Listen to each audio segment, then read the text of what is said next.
Welcome, everyone. I'm really happy to be here today. I am Gioia Lombardo Piola, and I am part of Area Europa, that is a cooperative that, together with Global Footprint Network, has the honor to organize this webinar that is Breaking Bread, Building Future Collaborative Learning for Climate Change. We are here today to celebrate all together the World Food Day, that is one of the most celebrated days of the UN calendar. Is really important, is a super crucial topic for the sustainability of the future, and is calling for global collaboration in creating a sustainable, peaceful, and food secure future for all without leaving no one behind. As we know, the topic is really huge. Challenges are really a lot. Food system sustainability is really hard to achieve while climate crisis is happening, and a lot of also economic and social challenges are arising. But for this, we will dedicate this day as a moment to, in a way, celebrate the achievements that we all together achieved in the last years, and at the same time to remember how to tackle all these challenges. How can we do it?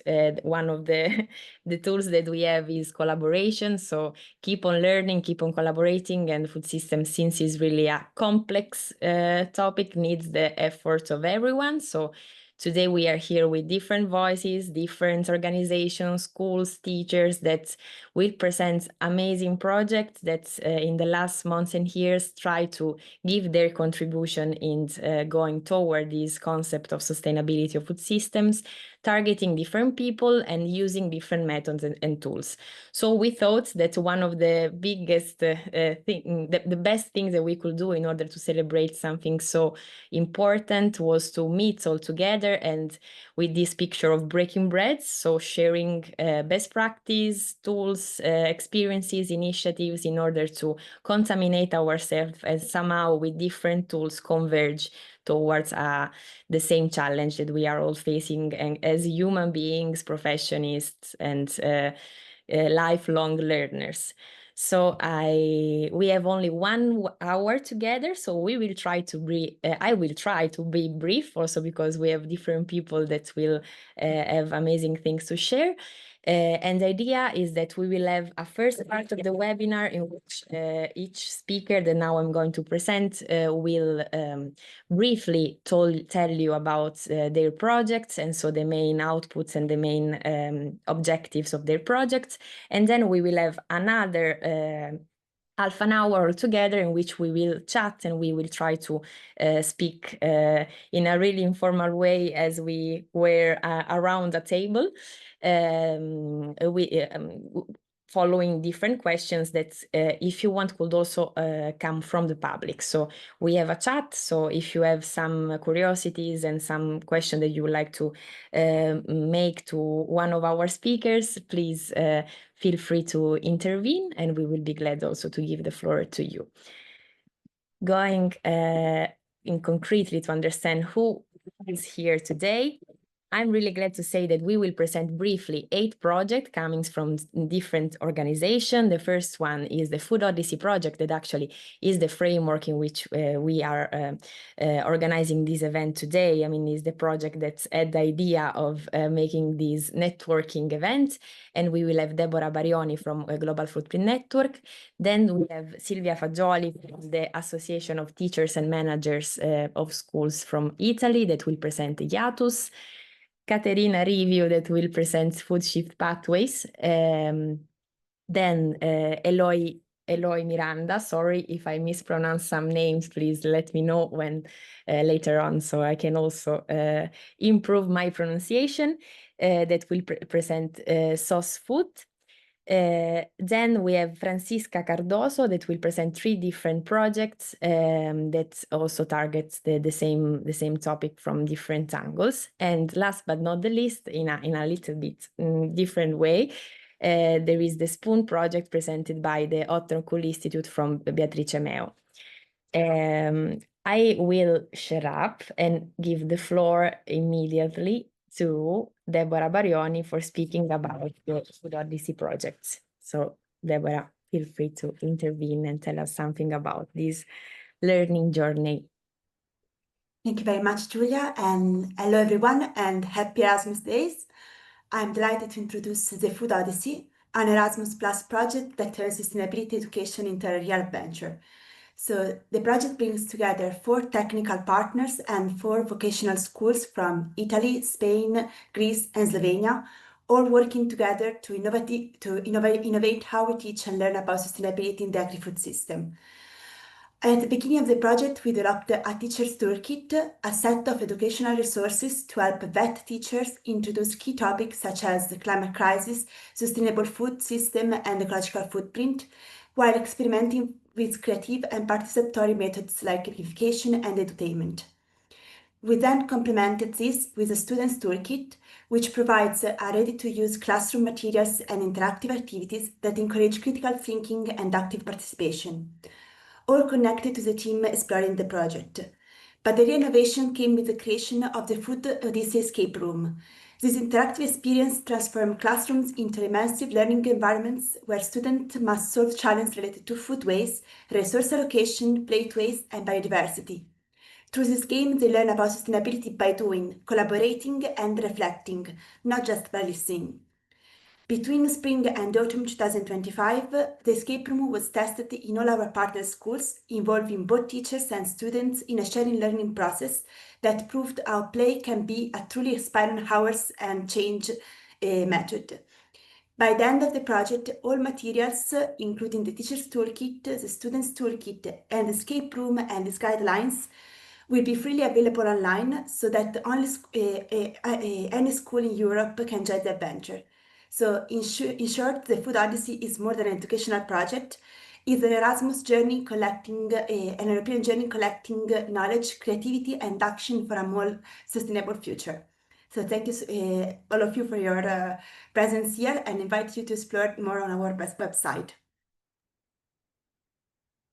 Thank you, Deborah. The Food Odyssey it is being, because it's not yet ended, a great journey. I was also part of this project, so the words that Deborah said really reson with me. So we try to do our best in innovative also teaching methodologies within schools. And I mean, going ahead with this idea of innovating educations and creating new tools for helping teachers in being more engaging and more creative and trying to do their best to give their contribution for the climate crisis. I am really happy to give the floor to Silvia Fagioli, that instead will present the Erasmus Hiatus. So Silvia, feel free to join us and to tell us something about your project and in general what you are trying to do with all the other teachers. Okay, hello, I'm very happy to be here. I have also prepared some notes just to be sure that I will stay within the allowed time. So I work for an association of teachers and principals. I am myself a teacher at Aldini Valeriani High School here in Bologna. And I will introduce you to the Hiatus project. So Hiatus was born from a bold idea to bring service design thinking into schools, working closely with teachers and educators. So the project helped the schools to consciously redesign their services to be more useful, accessible, efficient, and desirable, both for students and for teachers. So over 3 years, we built a digital workspace, we conducted researches, we selected technical vocational schools, and we trained the teachers, we co-designed the learning pathway, and we tested it. So now I try to answer to the questions you sent to us yesterday. So what unforeseen changes inspired or required you to adapt? Well, at the beginning, the project was conceived to develop products aimed at external society, rather than being directly integrated into the school environment. But as we progressed, we discovered that the survey design thinking methodology itself was incredibly effective in improving the internal school environment. So for teachers, as we were closely working with teachers, it became clear that the real value lay in empowering schools to redesign their own services from within. Another unexpected challenge that we had to face was the teacher training format. So initially, we planned long-term courses, spanning several months up even to a year. However, we quickly realized that this approach was not sustainable. And so we realized that teachers respond much more positively to short intensive courses which last fewer weeks or few months. And which was the secret spice of the project, who won the quality label at the end of these 3 years? Well, definitely the teachers, because I am a teacher and I must say that the spicy was the teachers. Why? Because they had the ability to integrate the project into their existing initiatives. So rather than treating the authors as something separate, they used the methodology and tools to enhance and carry forward projects they were working already on. And so this not only made the approach more relevant, but also helped them optimize their time. And what were the methods and framework that were more valuable?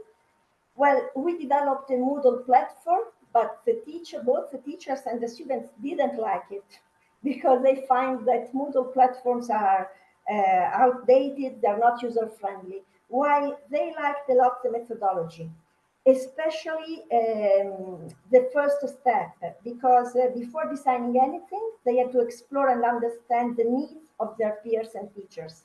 So it was a process of empathy and inquiry that they liked a lot. And if time allows, I'd like to share a couple of examples of what the students created. Is there enough time, Julia?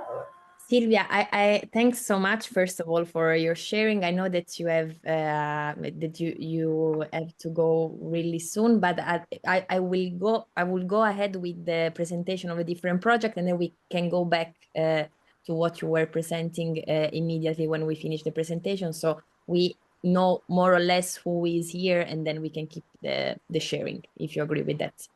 Yeah. Okay, thank you so much. So we can go ahead, and I will give the floor to Beatrice Meo for the Hot and Cool Institute to present the project Spoon. Yes, thank you so much for the invitation. Really glad and happy to be here. So the Spoon is a European funded project that brings together different actors of society, including citizens, researchers, industries, civil society organizations, and policymakers to create a fairer, healthier, and more sustainable food future. This project was designed, of course, to tackle the challenges that the current food systems are facing. So we know while on one end, food production contributes to up to 37% of global greenhouse gases emission, and food waste is on the rise. At the same time, many people across Europe still lack access to sufficient and healthy and nutritious food. So here we see how the food issue is not only a climate and environmental issue, but also a social one. On the other hand, also, citizens are often not involved in shaping the solution that can improve their life. And this is an important element that we look at in this project. Key to the project is our data-driven participatory approach that we use to boost systemic change. So Spoon puts people at the core of the food system transformation.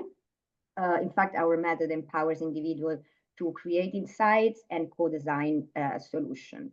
We have three key elements at the basis of our approach: the citizen science labs, the behavioral change intervention, and a digital tool set. I'm not sure I have the time to go much into detail, but very briefly, during the citizen science lab, citizens act as participants and co-researchers to collect data on healthy and sustainable food systems. They also co-design functionalities of the digital tool set for data collection, and towards the end of the iterations, they also co-design with other stakeholders the behavioral change interventions, which can be at different levels. So it can be, local initiatives or recommendation for national policies.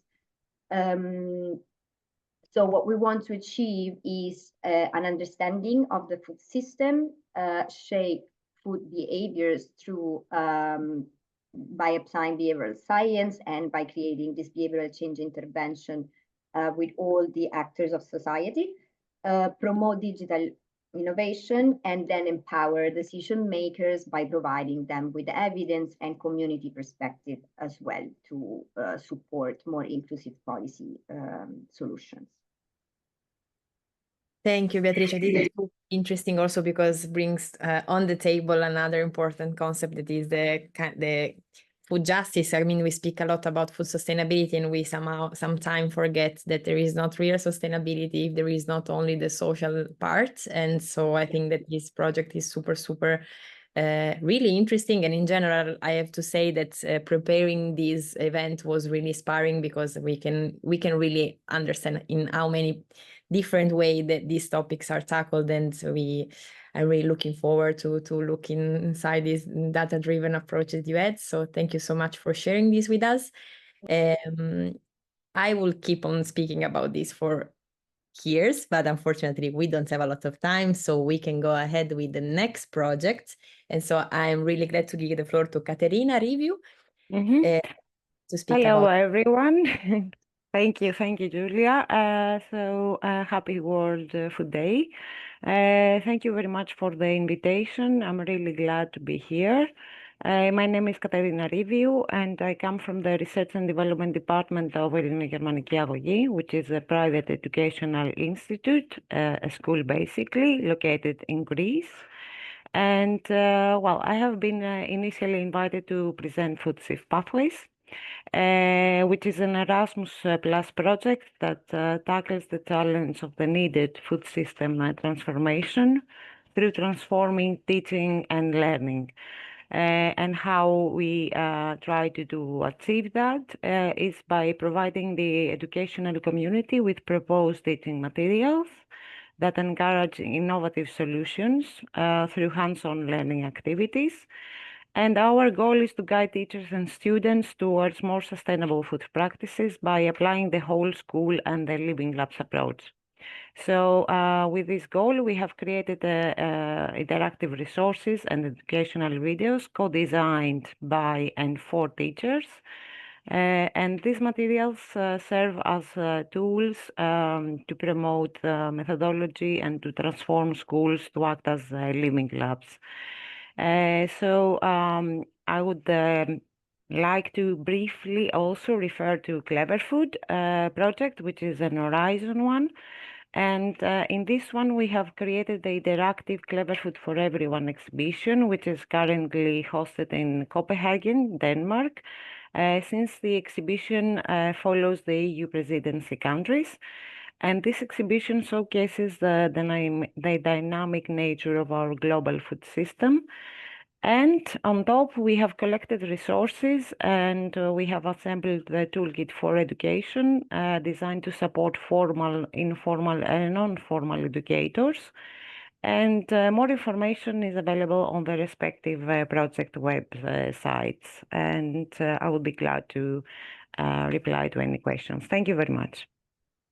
Thank you, Caterina. Then we can of course give also the more information about the second project that you were tackling, and we will do it later on, wrap upping all the material about this webinar. So many things. Okay, thank you. And now let's go instead speaking about the SOS food or SOS food. Eloy, you will tell us more about this. So please take the floor. You come from the Universidad de Vigo, if I'm not wrong. Yes. So let's have you here. Thank you, Julia. Thank you to Food Odyssey in general, in particular to Area Europa for the invitation. Well, SOS Food is an Horizon project, and we aim to map the European food systems and improve their sustainability and safety through innovative and multidisciplinary approach that is focused into the improvement of the decision-making process for both businesses and for consumers also. So for achieving these objectives, we conduct research on how the food systems impact society from very diverse perspectives, from socioeconomic, from environmental, from the health point of view of the consumers in this case, and also for the nutritional value that the different foods supply to us. So for doing this, we aim to reach actors intervening in all the stages of the food value chain. So from producers to distributors, processors, retailers, waste management, policymakers, consumers, and any other possible stakeholder that you may imagine. And after we put into value the data sets that generally are underexploited with these stakeholders. So for example, from producers, we can take the amount of food that is produced or how the land is used, or from the waste management, the different ratios of efficiency on what was produced, what was consumed, and so on. With access to these private and unused datasets, we will provide two decision-making solutions that both of them feature AI-based techniques. One is a consumer app, a consumer-focused mobile app. So to improve our decision-making process in the moment of purchasing foods.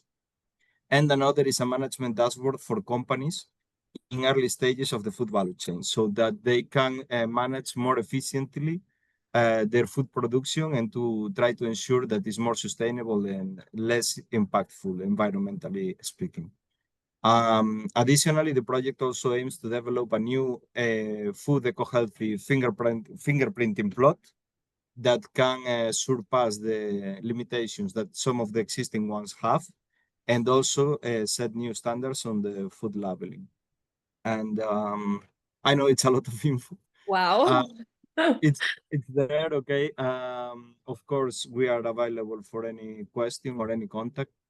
We are a very ambitious project in the sense that we try to aim everything globally from many different perspectives, as you were saying before, that social dimension is generally not taken into account also. And yeah, I think if I'm on time, it's all. I think that thanks to the question that will arise after, we can, of course, tackle more aspect of this project and in general of your work about these topics. I really like the systemic approach of this project, and I think that is, in general, you can really see from all the presentation that you did by now from all of you that, I mean, food is super transversal, so sometimes it's really also really hard to be vertical on one topic, but this is what I think is the best power that food has in being able, so being so complete in tackling all the complexity and involving all the possible stakeholders that you were mentioning, Eloy. So thank you so much. Really inspiring also the use of AI technology. Looking forward to know more also about this. And then last but not the least, speaking about multiple approaches and multiple projects, I give the floor to the girls from Innova Group. I know there is Francisca Cardoso that will speak about some of them.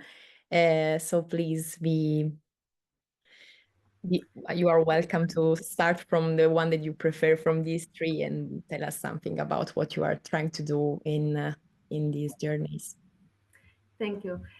So I will start to present Food Connect, that is actually funded by LIFE project. This project, it aims to connect two important aspects in our day-to-day life, that is an environmental approach and also a socially directed approach. Food Connect, the main goal is to reduce food waste, is to reduce here waste, and the main output is to create not create but replicate an actual platform that was already created, but wants to replicate for Portugal and Cyprus. And Malta, yes, it originally was created in Malta and now is replicating for these two countries. That is a platform of food donation. So to start about the main objectives of the project, of course, to reduce food waste, as I already mentioned, and enhance this platform. It will be the Food Connect platform, and also strengthen collaboration networks. So the targets, of course, are food donors and food recipients, but also one of the main goals is to bring awareness to this big problem that we are facing to the general public, general community.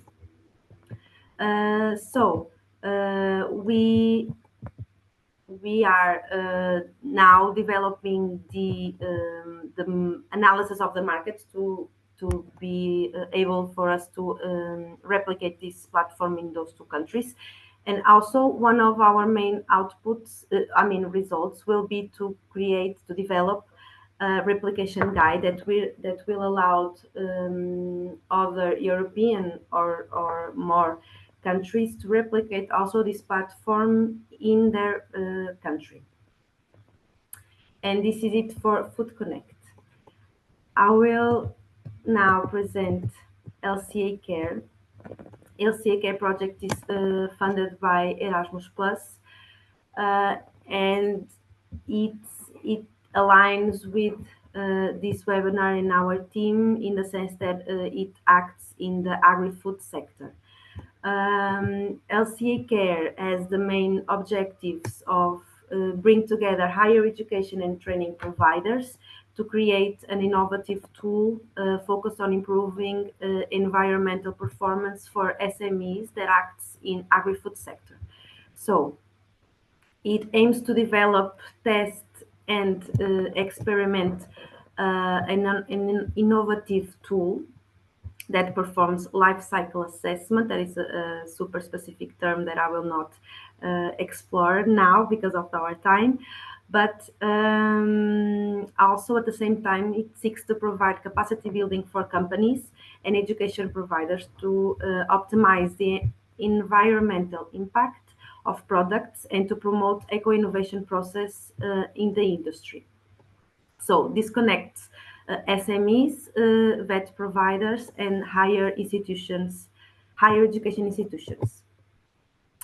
And the main results, we already started and developed global research and good practices for us to being able to give the next step to develop this tool that will be a mobile app and will be available also for SMEs.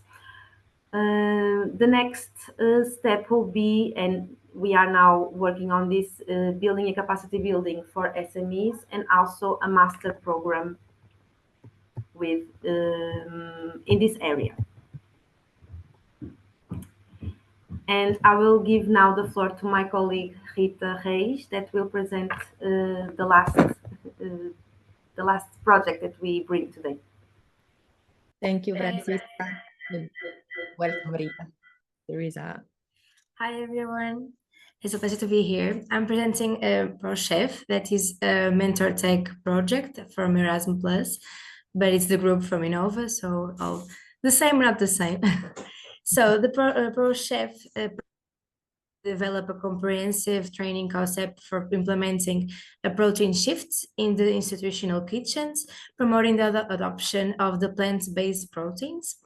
The initiative aligns with the European Green Deal's goals of the reducing the environmental impact of food systems and greenhouse gas emissions. The project pretends to provide new learning materials and methods to train chefs and kitchen staff, embedding the topic in existing curriculum from long-term sustainability. We here aim to insert these terms in the comprehensive industrial kitchen staff, restaurants, and they're all industrial, not only the restaurants, but industrial and project managers of plant-based food companies. Vet trains in hospitality and kitchen courses and company trainers, just to the global shape. At this time, the main results we have is a learning and training materials of creating an educational resource and staff training concepts. This is our state right now. We are doing this, but we're not implementing yet. In February, we'll advance. Now we are still aiming to achieve the training course that is a tailor-made learning models with learning concepts to lead to increase knowledge, skills and attitudes among the target groups. It means staff, kitchen, chefs, and everyone interested in learning about this shift. And for this, we are also creating a manual for trainings, a manual to guide trainers to implement the course on protein shifts in institutional kitchens. However, we are still in the phase of planning and we didn't yet do the training, but we can give you some feedback after doing this if you are interested in knowing how where we did it.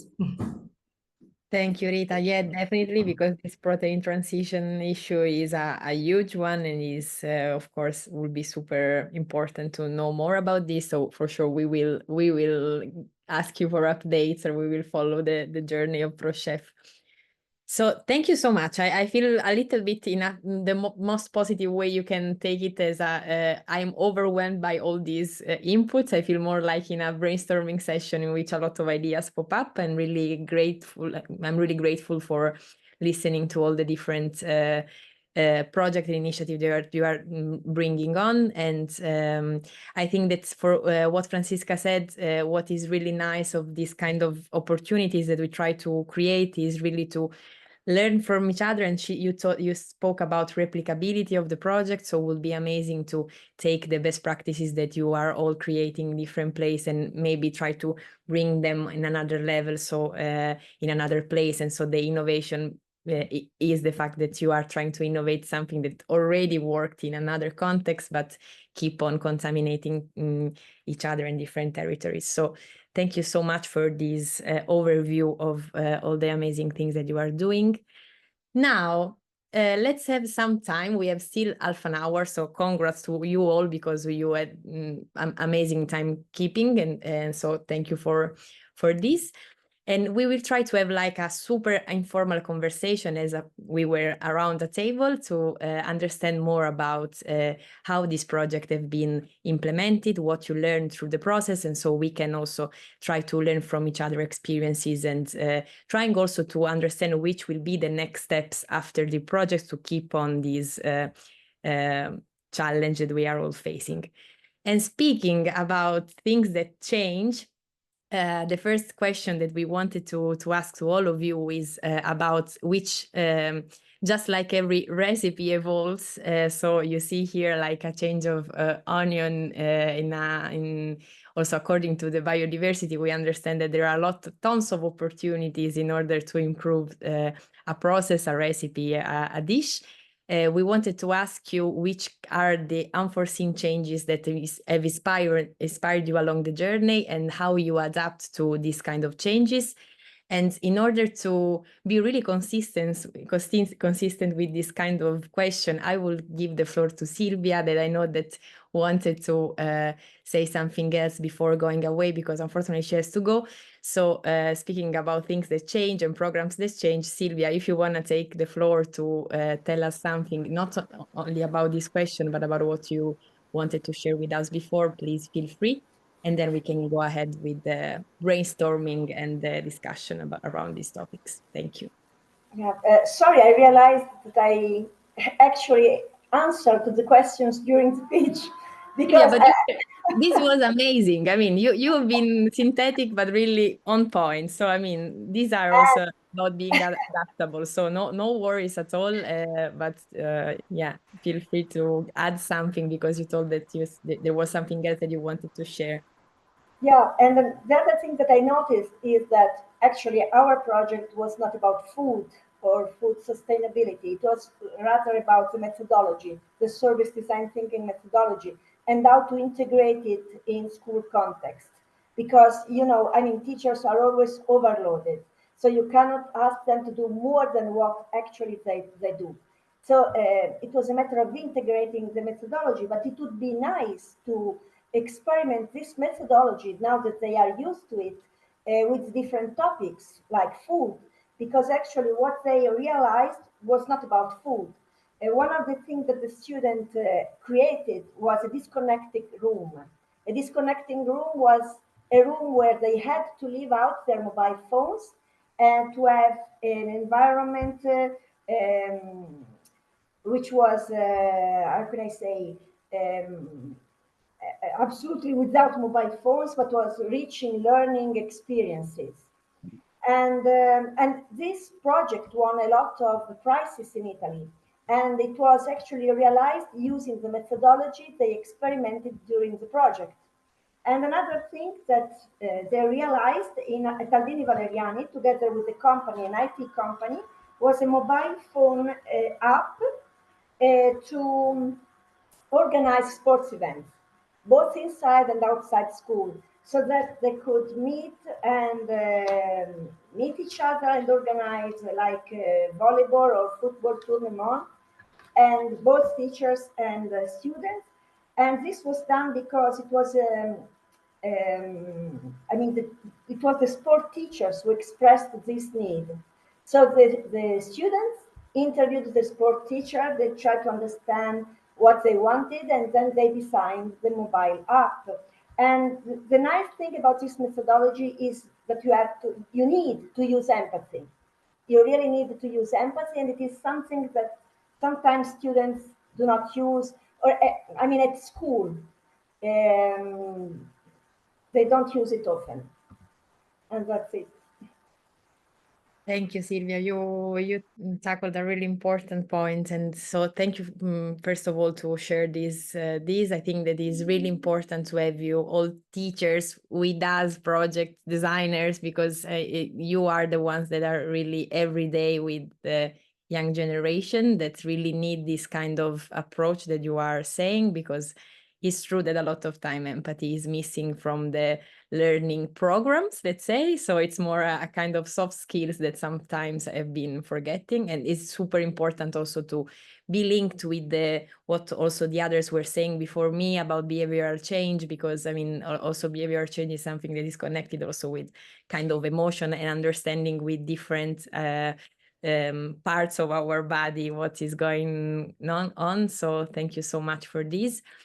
And relating to this, since we are speaking about schools and the role of teachers, maybe Deborah would like to say something about the AIR experience in the Food Odyssey project that also deals with teachers and with co-creation processes for innovating the educational path. I don't know, Deborah, if you feel like. Yes, and of course, I think that there are further people from the Food Odyssey project online, so please feel free to integrate and add to what I'm saying. About things that have changed during the project, I would say that the element of having teachers aboard during the project was absolutely a value added. But we also had to face sometimes the difficulties to adapt to the teacher schedules, because sometimes when we plan project, we may think to do it like a bit in the air, in the sense that we think about the project, but having teachers on board also helped us to put it on the field, and we had to adapt to their schedules, because also, as was said before, there are timelines and certain periods in school that need to be respected.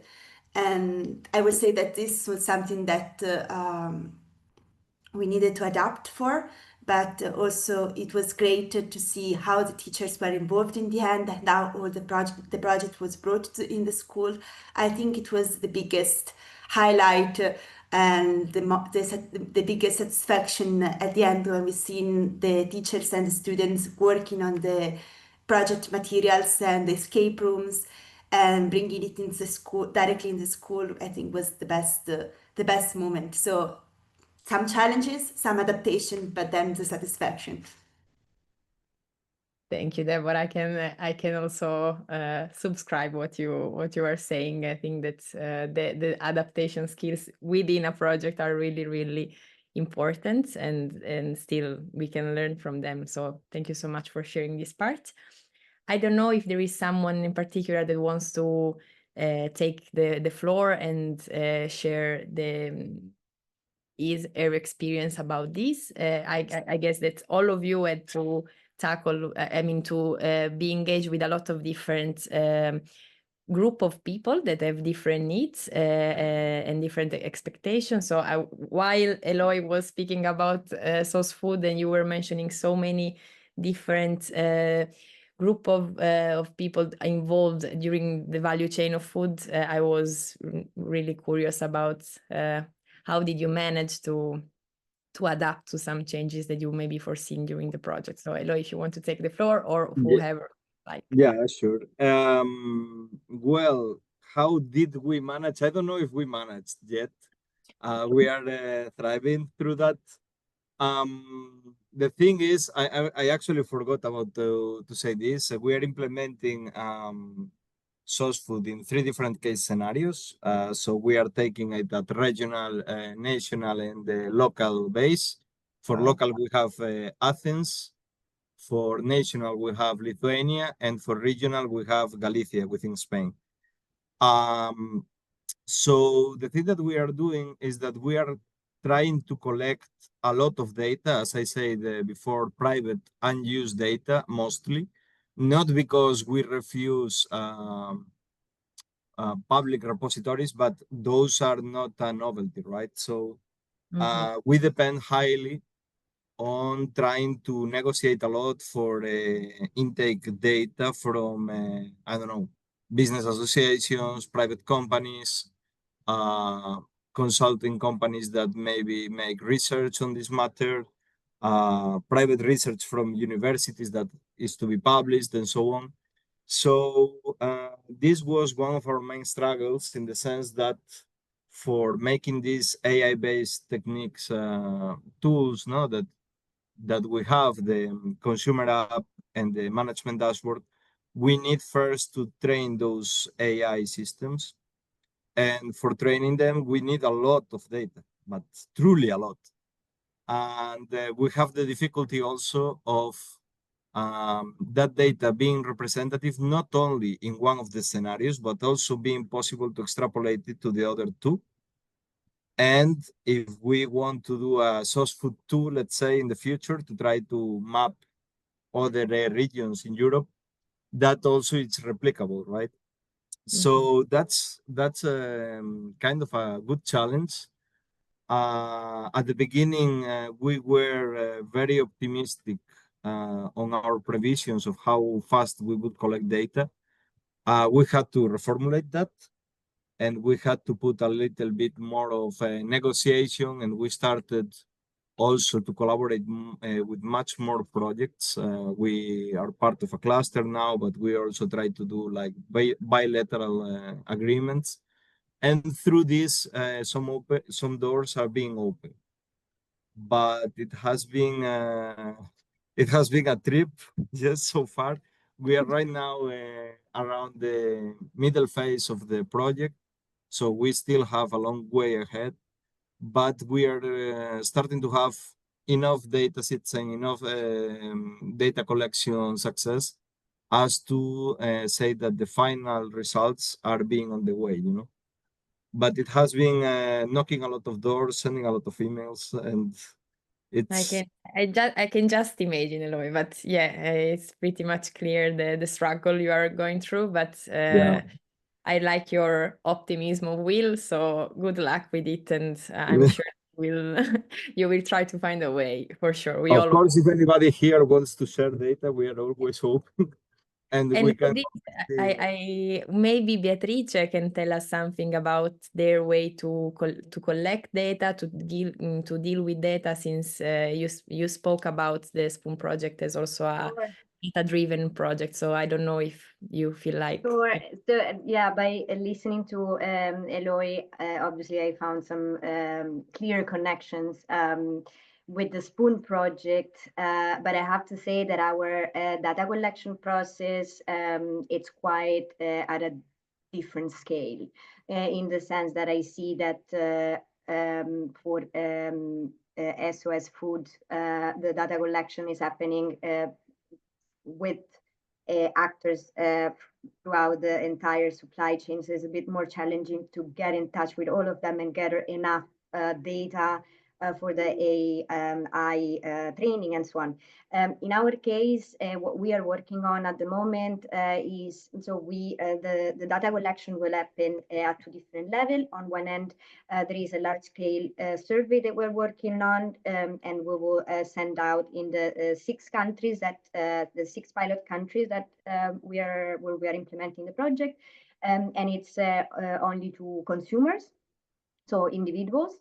And then on the other hand, the other part of the data collection will happen in the citizen science lab. So throughout a questionnaire, so obviously is a reduced number of participants, and with them we basically will co-design the questionnaire that will be used then also in the tool, in the digital tool, then that will then be designed for data collection at a larger scale later on.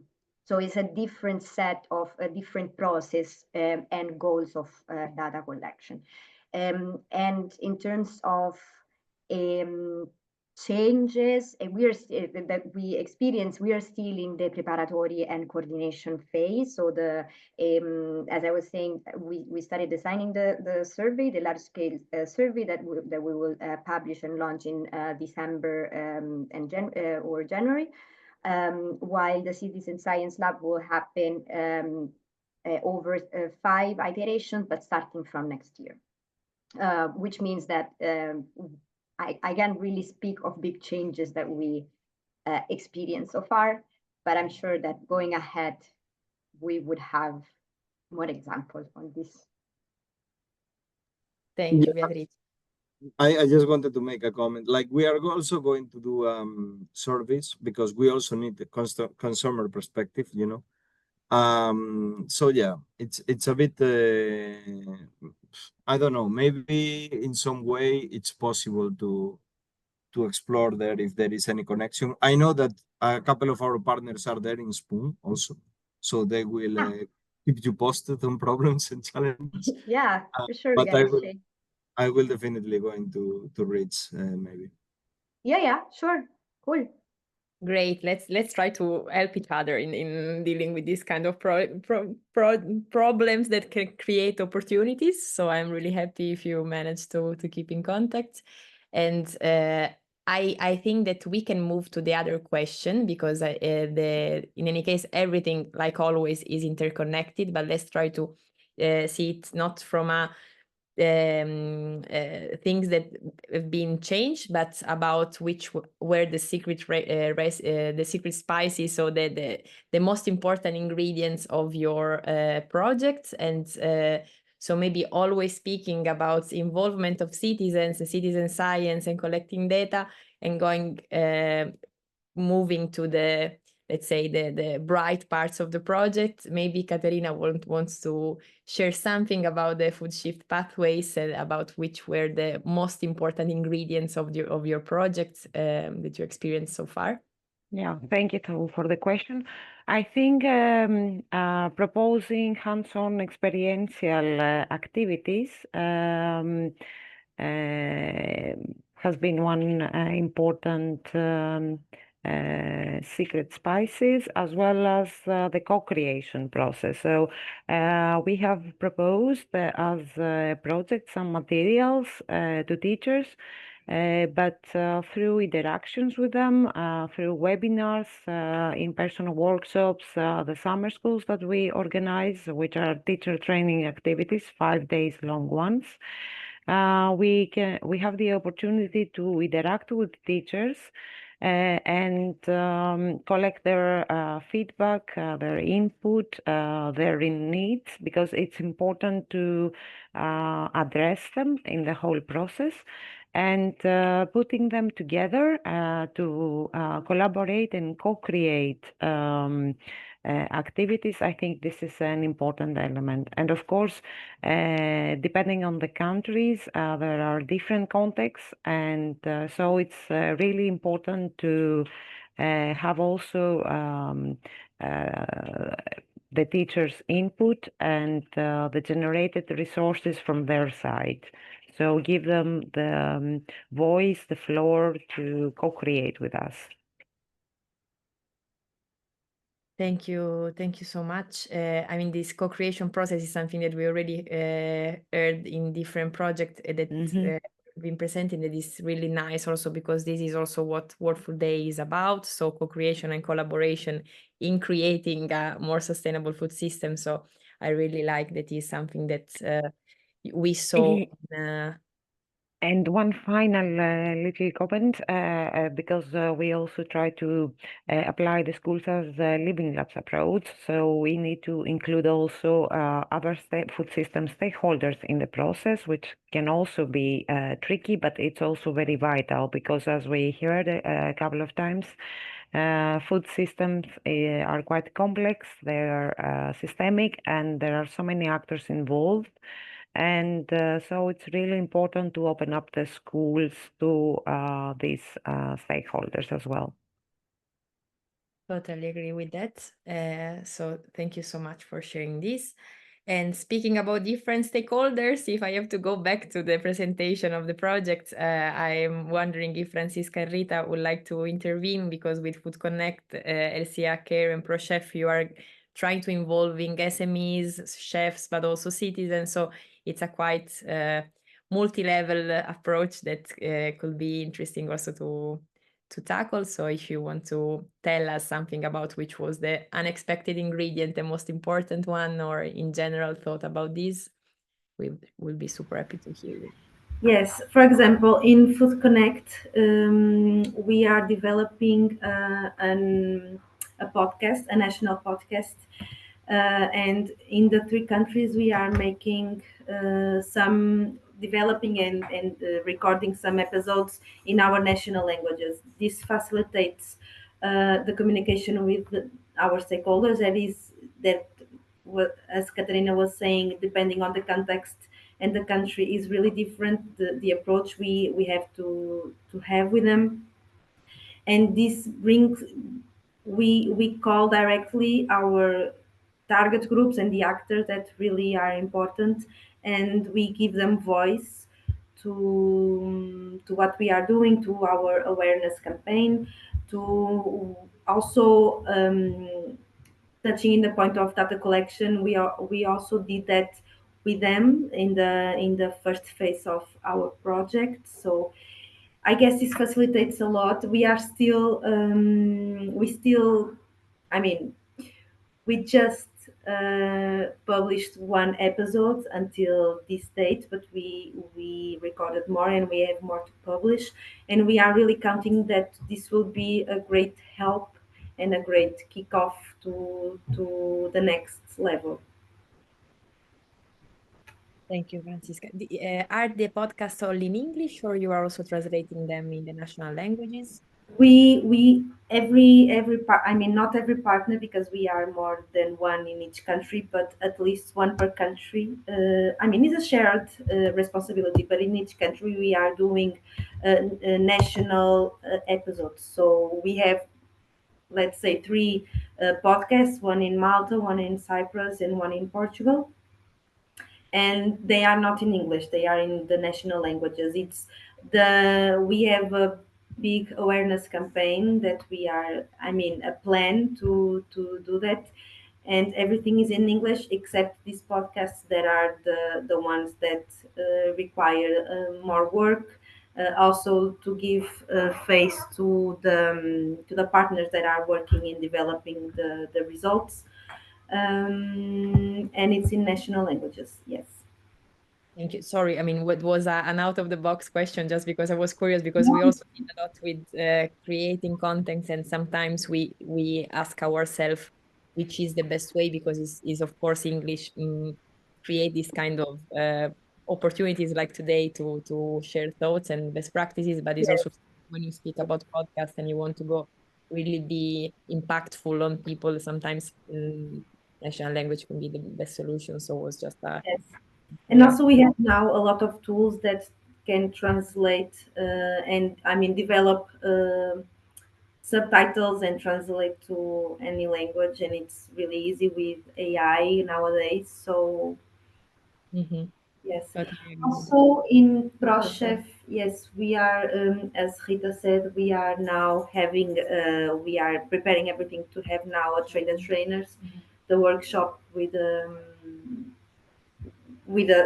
trainers, of course, and we are inviting external trainers to be a part of this training. So not also to give feedback to the materials that we've created, but also to participate in the training itself, and bring them to one place in person. That will be Spain, north of Spain in February. And this is also something that I think that facilitates the connection with the stakeholders, because we have really something to offer, not just, okay, go to this link and see what we are doing. So we are involving them and we are bringing them inside, and not the opposite. Thank you so much for sharing this, also because we this connects with the next question, because we wanted to ask you which kind of methods and I mean that could be frameworks, digital platforms, but also really like way of approaching stakeholders did you use, and you help you in staying connected to the stakeholders involved in the project, and in general how to be more impactful with projects. So somehow you already gave an answer to this question. I don't know if there is someone that would like to reply to this question with something that maybe not has not been tackled until now. So I would open the mic to the ones that want to jump in.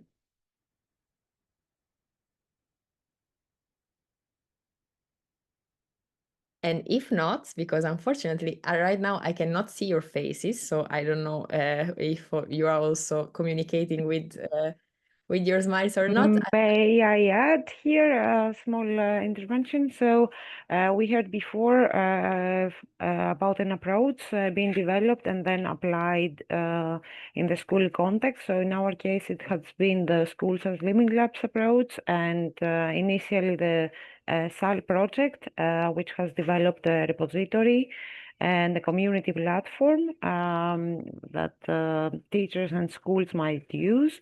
So in our case now we are applying this methodology and using these tools for the thematics of food systems. And of course, yeah, this can be replicated in other contexts as well. So we are very glad that we will have the opportunity to apply it also, for example, in the topic of soil and soil degradation and desertification. It's really cool.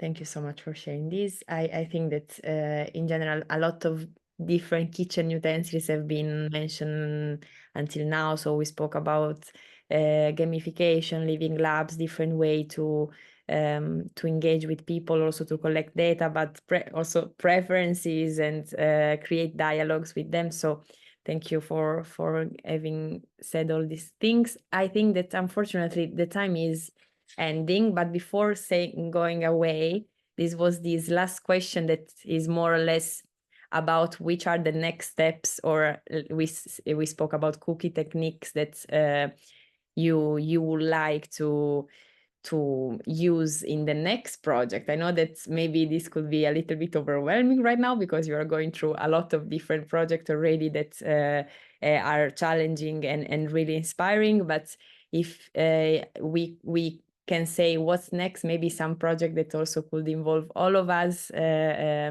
together, what would be your desire? And for this, I really leave the floor to the ones that want to take it, because unfortunately the time is running out, and so we are almost on the conclusion, going toward the conclusion.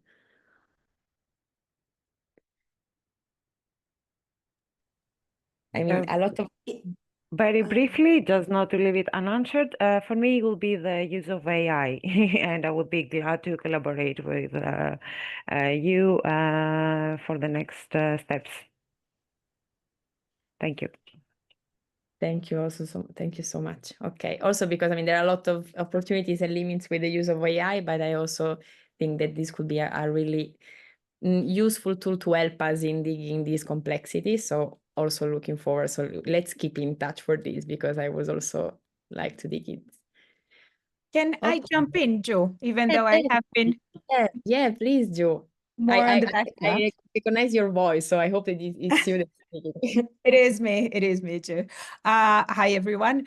I have exchanged emails with a few of you, but as I have been part of the Food Odyssey journey, I would like to jump in here for a moment, because one of the lessons we learned throughout the project is how engaging it can be to create games together. So this games-based approach was really nice in the sense of us realizing how to learn more about game mechanics and things like that. And connecting with what Katerina just said and Eloy said before, the learning more about how AI works is something really important for like lifelong learning and new skills we all have. So combining this idea of things that sometimes seem not to be connected, like food and soil, with very digital technologies, it's something that we would like to bridge and somehow address how we can move forward this games that are actually fun. And we, as a consortium, made fun of this at one point, that we don't like particularly the terminology of serious games, because games should be fun and not that serious, even though the topics are serious in themselves.